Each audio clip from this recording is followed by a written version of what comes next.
Salut tout le monde! Alors une vidéo, ça fait un petit moment que j'en ai pas fait. J'avais perdu un peu on va dire le rythme.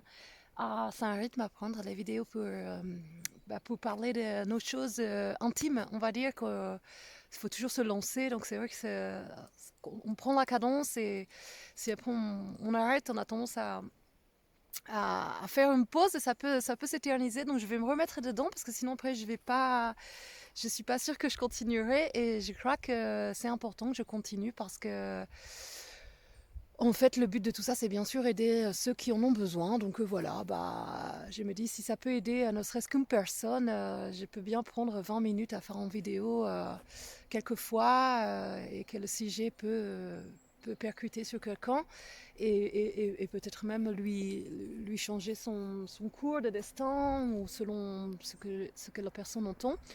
Je vais revenir sur la dernière vidéo que j'ai faite, c'était sur le viol, par rapport à un film que j'avais regardé. Donc c'était la prostitution et les femmes violées. Enfin, ça tournait autour de ça le sujet. Et à chaque fois, j'ai dit que je ferais une vidéo sur mon premier viol.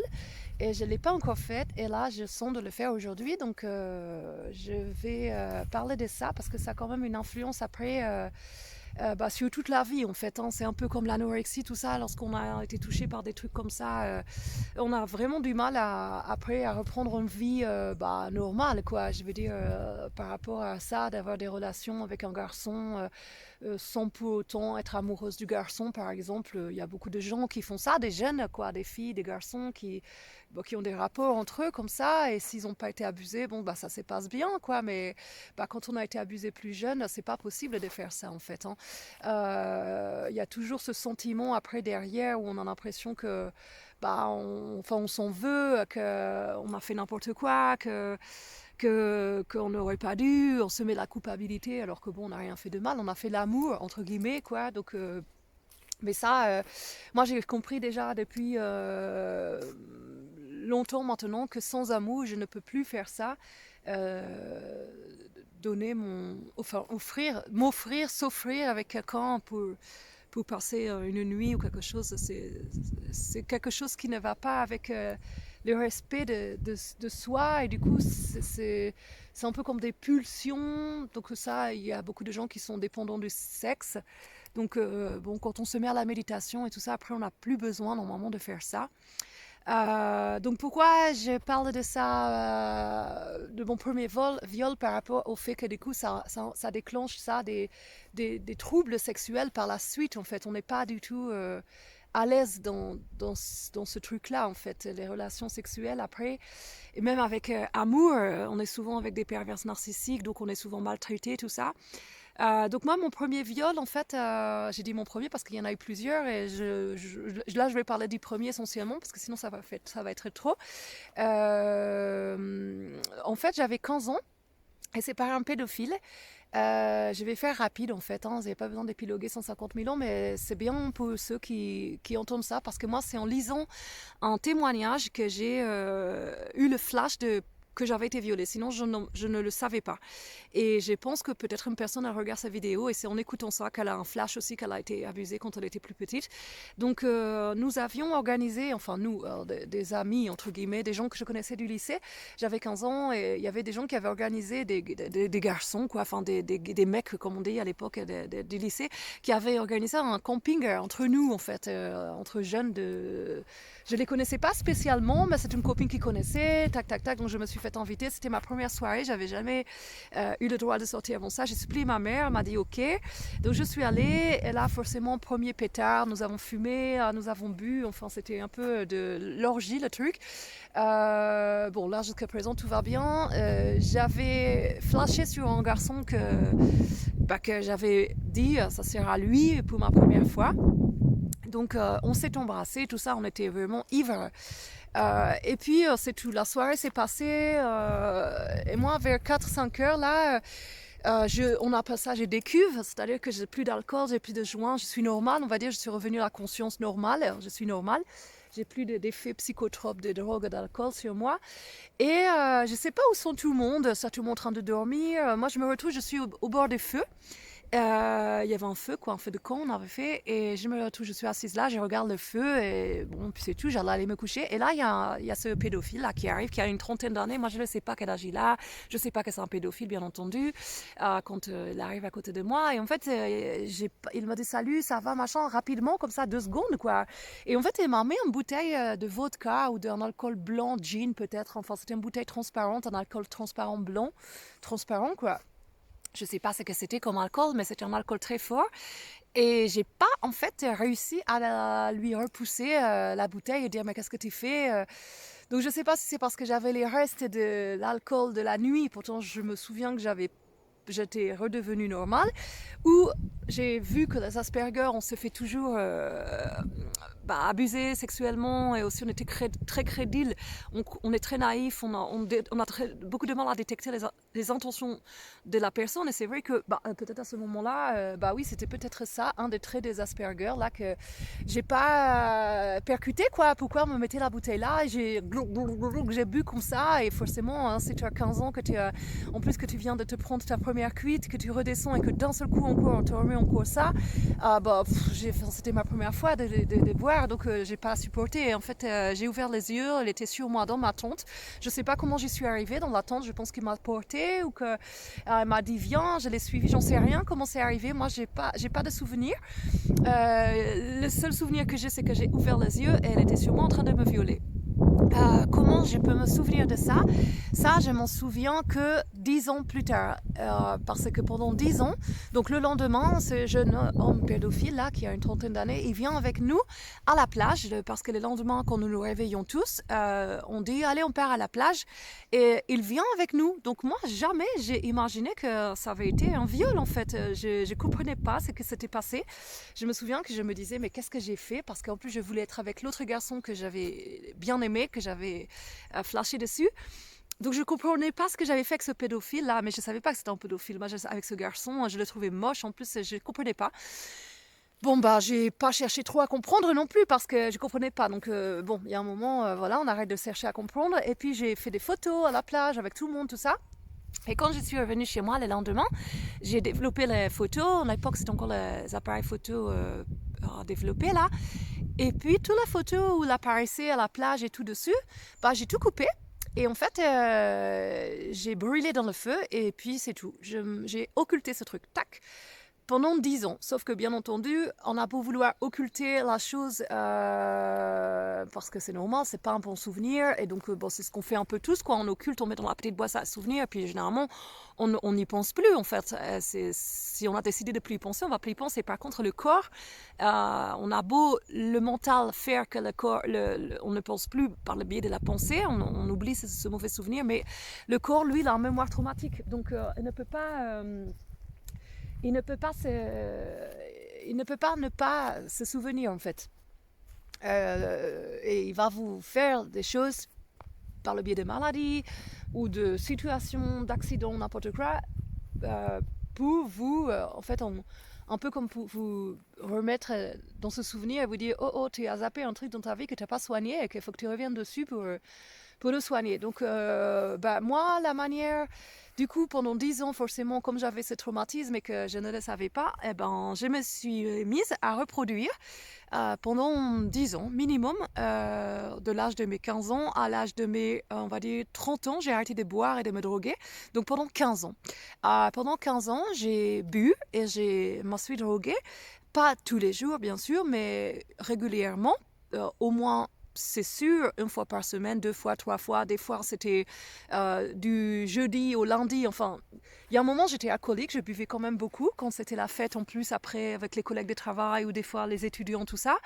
Je me suis beaucoup droguée et c'était toujours dans des extrêmes. C'est-à-dire que je perdais toujours conscience. Je faisais toujours des blackouts où je buvais à des points où je fumais, où je prenais des drogues et n'importe quoi, au point que je perds conscience. Et qu'à chaque fois, mais systématiquement, hein, enfin on va dire 99,8 pourcent de fois, je me suis fait abuser encore. Il y avait des personnes, des garçons, en fait, un garçon, hein, il y avait pas, c'est jamais arrivé pour plusieurs, mais il y avait un homme, hein, je sais, des fois je me souviens même pas c'est qui, et qui, au lieu de prendre soin de moi, non, eux, elles voyaient qu'il y avait quelqu'un dans un état qui était pas conscient, hein, que du coup, elle se souviendrait pas de ce qu'on lui fait, et elles abusaient de moi. Donc, comment je m'en suis rendu compte, comment je me rendais compte de ça, parce que le lendemain, quand je me réveillais de ma cuite ou de ma drogue, des fois de coma de 3 heures, tout ça, je sentais que quelque chose était arrivé à mon corps, qu'on m'était passé dessus, si vous voulez que je vous fasse des dessins. On va pas trop rentrer dans les détails quand même, mais je pouvais sentir l'odeur et je voyais que quelqu'un était venu sur moi et qu'elle avait fait quelque chose. Je pense que vous avez compris ce que je voulais dire. Donc c'est pas très cool comme sentiment. 1 fois, 2 fois, 3 fois, 4 fois, 5 fois, 6 fois, 7 fois, 8 fois, 9 fois, 10 fois, 11 fois, 12 fois, 13 fois, 14 fois, 15 fois, 16 fois, 17 fois, 18 fois, 19 fois, 20 fois, 21 fois, 22 fois, 23 fois, 24 fois, 25 fois, 26 fois, 27 fois, 28 fois, 29 fois, 30 fois. J'ai arrêté de compter après 30 fois. Toutes ces fois où on m'a abusé comme ça parce que j'étais pas maître de mon mental, j'ai arrêté de compter après 30 fois. Et à chaque fois que je comptais, 1 fois, 2 fois, 3 fois, encore au début, en fait, j'ai pas compté au début, en fait, je m'amusais pas à ça. Mais je me souviens que dès le début, je disais, mais qu'est-ce que j'ai fait? Mais pourquoi? Qu'est-ce qui m'est arrivé encore? Mais qu'est-ce que j'ai fait? Je me réveillais, j'avais mal partout, la tête, tout. Et puis je comprenais ce qui m'était arrivé. Je me disais, mais qu'est-ce que j'ai fait? Qu'est-ce que j'ai fait? Bon, 1 fois, 2 fois, 3 fois. Et après, on commence à compter à partir d'un moment où on se remémore les fois d'avant, où on se dit, ça non plus, je me souvenais pas, je me souvenais pas. Puis là, on voit que ça s'accumule et on se dit toujours, mais pourquoi j'ai fait ça? Pourquoi j'ai fait ça? Pourquoi j'ai fait ça? J'arrivais pas à mettre fin sur ce cercle infernal de me mettre dans des états d'inconscience et que des gens mal intentionnés profitent de mon état. Et donc j'ai eu des petits amis qui étaient perverses narcissiques par 2 fois, qui m'ont aussi bien violenté comme il fallait psychologiquement et aussi presque physiquement. Bon, c'était pas à me frapper que je saignais, mais c'était limite. Et puis bon voilà, enfin une perversion dans narcissisme terrible qui m'a fait complètement devenir dépressive. J'avais complètement, je m'étais oubliée, j'étais devenue quelqu'un d'autre. Ils sont tombés amoureux de moi en tant que dans ma manière de me vestir, d'être, et après une fois qu'elles sont tombées amoureux de moi, enfin qu'ils m'ont fait croire qu'elles sont tombées amoureuses de moi, après ils veulent complètement que je change parce que enfin ils étaient jaloux, enfin c'était terrible, donc ils m'ont fait vivre un enfer ces 2 garçons-là. Le premier, je suis restée 2 ans et demi avec lui, le deuxième j'ai fait 6 mois heureusement, parce que le deuxième elle était dangereux pour moi, elle avait une arme et elle avait un poids américain, elle était dealer, enfin j'avais vraiment mis ma vie plus qu'en danger. Il me mentait bien sûr, mais disait qu'il vendait que de la cannabis, mais en fait elle vendait beaucoup plus de trucs et c'était vraiment un bad boy. Je l'avais vu, mais pas à ce point-là, elle m'avait manipulée. Et donc j'ai fait 6 mois avec lui, le jour où elle m'a enfermée dehors dans mon appartement. Il a pris les clés et je pouvais même pas rentrer chez moi. Là j'ai dit bon allez, ça y est, j'ai peur. Et ça a été la dernière fois que j'ai eu un pervers narcissique dans ma vie. Je n'ai plus jamais redonné mon cœur à quelqu'un comme ça. Mais du coup le fait d'avoir donc le premier, je suis restée 2 ans avec lui, 2 ans et demi, c'est lui qui m'a fait découvrir que j'avais été violée en fait. Comment on m'a fait découvrir ça? Parce que de sa jalousie extrêmement maladive, je savais pas si c'était à cause de moi ou si c'était en fait lui en fait. Donc je voulais comprendre et donc j'ai regardé sur internet jalousie, maladive, j'ai découvert la perversité narcissique, je ne connaissais pas. Et puis j'ai vu ce lien là de témoignage SOS Femme Viol, donc je sais pas pourquoi, comme instinctivement rentrée dedans, juste par curiosité. Et là j'ai découvert le témoignage d'une jeune fille de 17 ans qui disait qu'elle avait ses petits amis, qu'elle avait envie de faire l'amour, tout ça, les aimer et tout, mais dès qu'elle passait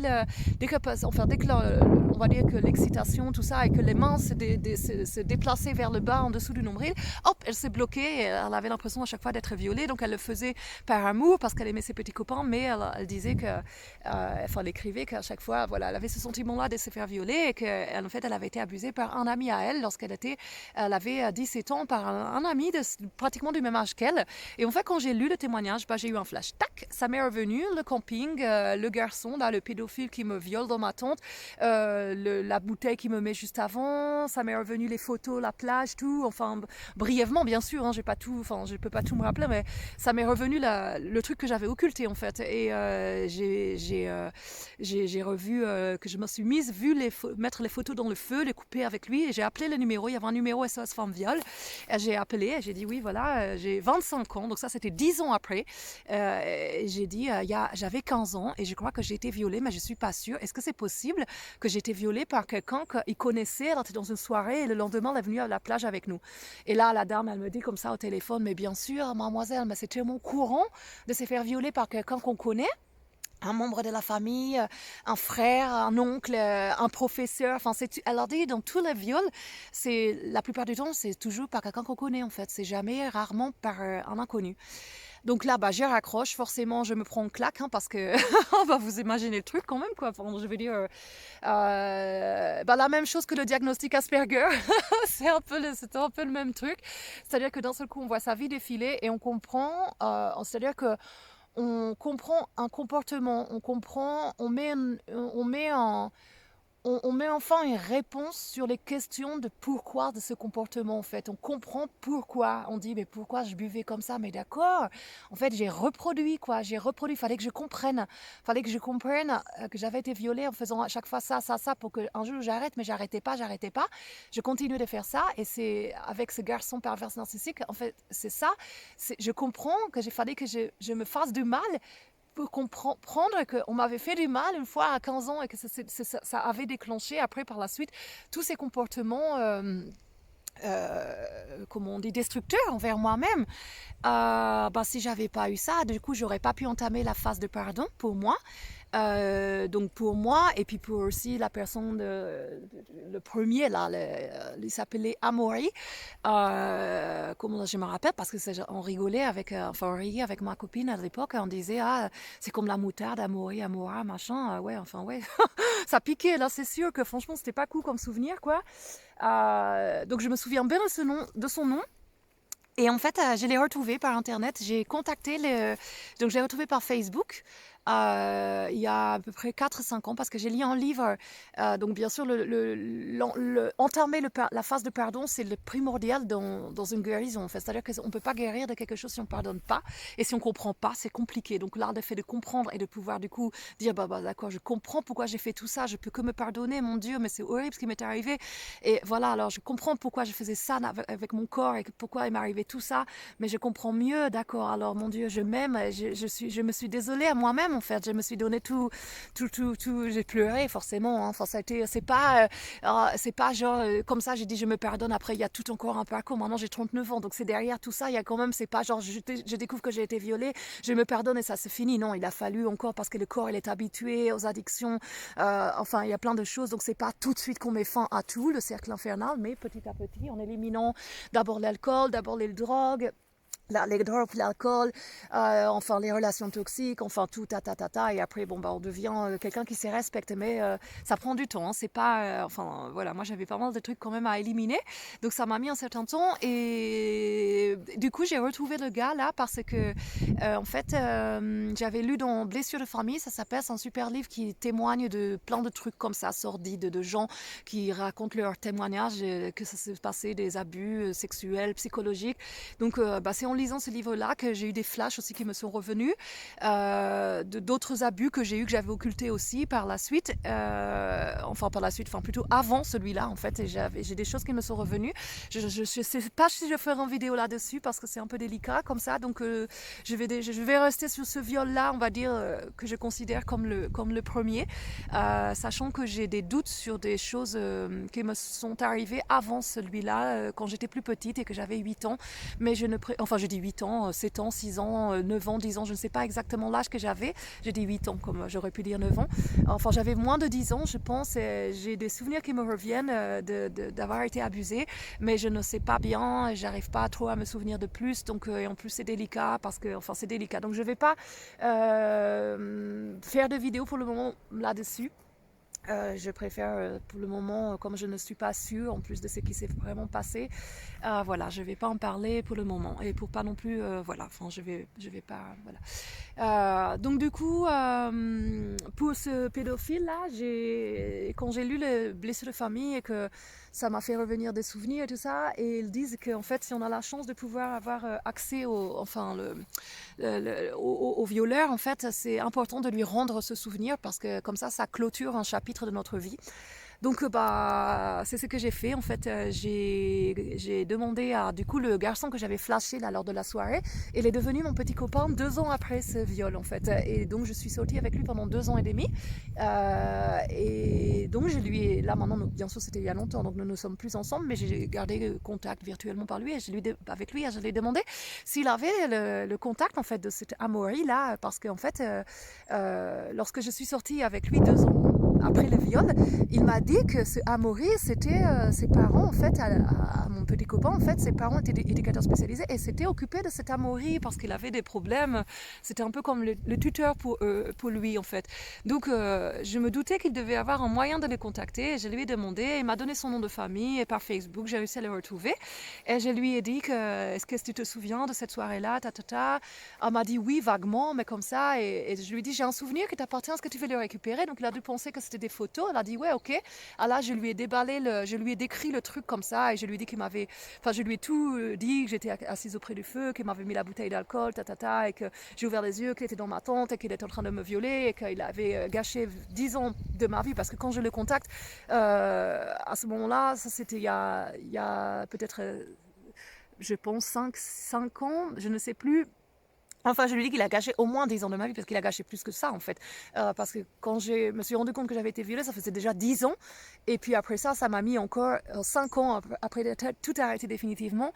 Donc je lui dis, il m'a volé ma jeunesse, en fait, ma virginité déjà, et puis ma jeunesse. Et, euh, et puis bah, je lui dis, ça fait de lui aussi un pédophile, parce que moi j'avais 15 ans, lui il en avait plus de 30, selon mon petit copain, après ce qu'il m'avait dit, il m'avait dit qu'il avait cet âge-là, donc bah, c'est comme ça que j'ai pu déduire que c'était un pédophile. Et puis bah, je lui ai dit que je lui souhaitais que Dieu le bénisse quand même, que je le remerciais finalement de tout ça, parce que je ne sais pas si je aurais été la même personne si je suis maintenant, si j'avais pas eu ça dans ma vie. Enfin, en tout cas, j'ai voulu aller sur le Ho'oponopono. Je ne sais pas si vous connaissez le Ho'oponopono, je mettrai dans la description. Bah, c'est merci, je suis désolée, pardonne-moi et je t'aime. Voilà, donc j'ai fini sur ça et je lui ai dit que Dieu le bénisse et j'espérais juste qu'il ne fasse pas de mal à ses enfants parce que je savais qu'il avait des enfants, 2 enfants. Et voilà, et je lui ai dit que moi, pour ma part, ce souvenir ne faisait plus partie de moi, mais bien entendu, je lui rendais, mais bien entendu, on a beau faire ça, c'était quelque chose parce qu'en fait, moi, si j'avais été violée qu'une fois, bon, à la rigueur, je pense que j'aurais pu guérir le truc, mais comme j'ai reproduit, j'ai tellement été abusée sexuellement que du coup, bah oui, moi, je porte ce traumatisme en moi, je crois, pour tout le temps, c'est-à-dire que j'aurais vraiment du mal à avoir, il faut que je tombe vraiment amoureuse et que je sois persuadée de la personne, que c'est un saint et quelqu'un qui médite, un sadhu gourou.